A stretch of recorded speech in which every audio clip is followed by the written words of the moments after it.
بالنسبة للجلوس مع المدخنين، أولا إذا كان هذا الجلوس يومي لا يصلح أبدا. الإنسان يوميا يجلس معهم يدري أنهم مدخنون ولا ينكر عليهم، بعد ذلك لن ينكر. لابد أن يحسسهم أن هذا خطأ، إما بالكلام وإما بالخروج. هذا أمر.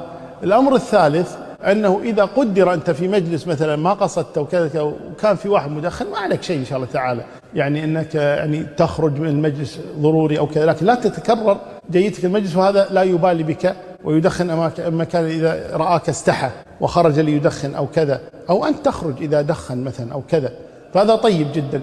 لكن القصد أن لا يتساهل الإنسان في هذا الأمر، حتى يأخذ من باب الصحة. أو تشوف لك شايب جريء شوي كذي حليو، خله هو يتكلم، تلقى والله تلقى ترى هي تبي لها شيء من الحيلة. زي تشوف لك شايب شيء يقول له أنا ما أقدر أتكلم لصغر سني، فأنت تكلم، قول يا جماعة لا تضرونا، اللي بيدخن يدخن برا، أو يقول لنا نطلع لين يدخن ونرجع بعدين.